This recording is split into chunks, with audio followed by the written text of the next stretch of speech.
We're gonna be watching the new Super Meat Boy 3D. So let's see how great this gameplay looks. Mascot is finally leaping into the third dimension with Super Meat Boy 3D.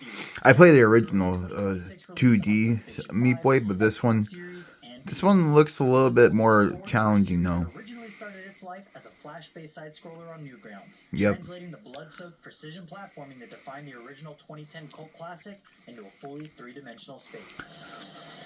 Looks cool, but like, just definitely different than most 3D platform games because it still looks like it's also like 2D but it's in 3D. A thoughtful reimagining that captures the essence of what makes the series beloved while embracing new possibilities that only 3D can offer. Damn, getting cut up there.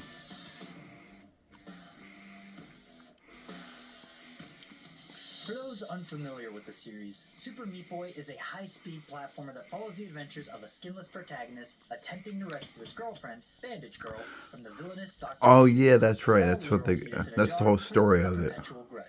Unlike the original game and its 2020 sequel, both of which are legendary for their punishing difficulty and death-defying speed, Super Meat Boy 3D feels less unfairly brutal and more chill, while retaining some of the harder challenges for those who want to reclaim the series' hardcore platforming roots in 3D. The preview build on Steam opens with an eye-catching menu, and the interface is both immediately functional and slick-looking. One quick tap of the A button on your controller and you're 3D action in seconds. But if you linger in the main menu a bit longer, you may find yourself wandering into the robust settings menu, which reveals decently comprehensive accessibility options and good flexibility in the graphics department as well. It's pretty interesting. To toggle on a ground distance helper, for instance, which projects where you'll land when airborne. Okay. There's also a replay character slider that determines how many ghostly versions of Meat Boy appear in the post-level replays. Watching your recorded run playback alongside multiple failed attempts in swarms of up to 100 little guys. The controls translate Super Meat Boy's responsive movement into 3D with a surprising grace. On an Xbox controller, jumping, sprinting, wall running, and dashing all feel snappy and precise.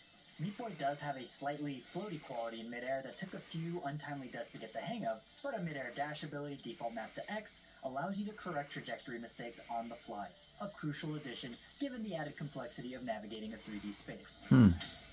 Wall running and wall jumping work similarly to the original's wall slides, letting you bounce between vertical surfaces to reach higher platforms. Interestingly, the preview build lacks the punch ability mentioned in the control scheme and features no combat whatsoever, leaving us curious whether enemy encounters will play any role in the final release, or if this remains a pure obstacle course platformer. I don't see why not. The level design effectively utilizes verticality in ways its 2D predecessors couldn't, with multi-tiered structures that had us jumping upward off walls, dashing across gaps, and ground slamming down vertical shafts to avoid descending spike balls. Cool. The ground slam, napped the B, proved more useful than we initially expected, letting us rapidly descend to dodge hazards that dropped us from above. Environmental obstacles include classic platformer staples like buzzsaws, bear traps, crumbling platforms, and industrial crushers, alongside new physics-based challenges like the aforementioned spike balls, which drop into peculiarly located chutes that require you to bypass other obstacles and then properly time your descent to survive. True to series tradition, death comes frequently and gruesomely. As one might expect, Super Meat Boy 3D's cube of exposed muscle tissue is prone to meeting countless splattery ends, immediately respawning him at the level start with the timer reset. The blood trail Meat Boy leaves on every surface he touches paints increasingly macabre patterns across the pastel environments with each attempt. And it's darkly comical watching pristine grassy fields transform into crime scenes. The sound design enhances this with squelchy, splattery audio that recalls Splatoon's ink-based aesthetic. That's cool. While environmental sound bust down the damn wall and the mechanical grinding of crushers create an appropriately cartoony yet threatening audio landscape. Performance is measured purely by completion time and death count, with letter grades awarded based on how quickly you reach each level's exit. An A+ rank requires finishing under a target time with 0 deaths, which is a tall order that demands memorization and flawless execution. There's no score system, no collectible currency, just you versus the clock and your own mortality. We did discover hidden collectible band-aids tucked into secret areas behind destructible wooden walls, though their purpose remains unclear in the preview build. Whether they unlock content, costumes, or bonus levels in the full game is anyone's guess. Speaking of post-game content, the post-level replay system deserves special mention as one of the preview's most entertaining features. After completing a stage, you watch your successful playback while multiple ghost versions of Meat Boy attempt the same route, most meeting horrible deaths before one... Is that millions of you, or is that other people playing the game? Simultaneously satisfying and hilarious, transforming your hard-earned victories into miniature spectacles of failure. The max replay character setting lets you crank this up, filling the screen with doomed meat cubes. What's less clear is the scope of the full release. The preview mode contained no boss fights, though a cutscene showed what appeared to be a giant robot, no multiplayer options, and a theater mode that remained inaccessible. The narrative setup, Dr. Fetus once again kidnapping someone dear to Meat Boy, this time appearing to be Bandage Girl based on her pink coloring, suggests we're returning to familiar story beats, though the series has never prioritized plot, and from what I've seen so far, that trend isn't set to change with its first 3D outing. The linear level structure and lack of significant exploration or secret hunting may disappoint players expecting more Metroidvania-style progression, though this has always been Super Meat Boy's MO. Pure, distilled platforming challenge without excessive baggage. Super Meat Boy 3D's decently challenging and often enjoyable gameplay loop settles into a zen-like flow state once you accept the trial and error nature of mastery in its colorful world.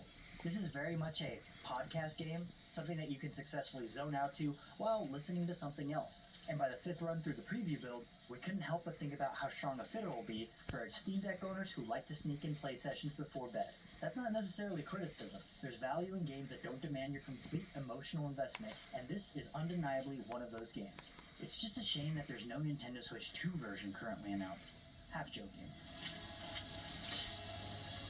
The difficulty, while present, didn't reach the soul-crushing heights the series is notorious for, at least in these early stages, but that's not such a bad thing to bring in a broader playbase, as long as the final version still provides ample challenge to the series fans. Whether that manifests in later worlds, or if Team Meat has softened the challenge for broader appeal, remains to be seen, but I'm hoping it's the former. Graphically, Super Meat Boy 3D is striking a pleasant balance between the series' cartoonish aesthetic and modern rendering techniques for an increasingly atmospheric experience as the levels progress.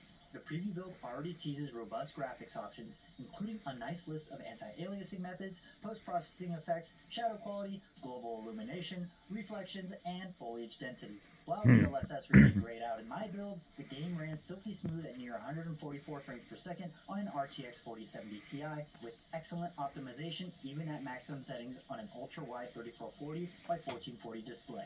The environments pop with visual personality. Grassy starting areas give way to burning forests with spinning saw blades embedded in charred trees, which then transition into grimy industrial zones filled with crushers, spike-dropping machines, and pools of toxic waste. Everything maintains that high-contrast storybook meets nightmare quality that defined the original, but with added geometric complexity and environmental detail that wouldn't be possible in 2D. So what else do you got for us then? Comparisons to other modern 3D platformers are inevitable, and may be a bit unfair to the scope that Super Meat Boy 3D is tackling. What we've played so far lacks Astrobot's inventively kinetic mechanics and character-driven... Yeah, Astrobot was a fun game. Odyssey's exploratory freedom, or even Crash Bandicoot 4's level design variety. Instead, Super Meat Boy 3D feels more akin to Ghost Runner's fast-paced die-and-retry philosophy mixed with the geometric verticality and graphical style of Pac-Man World 2.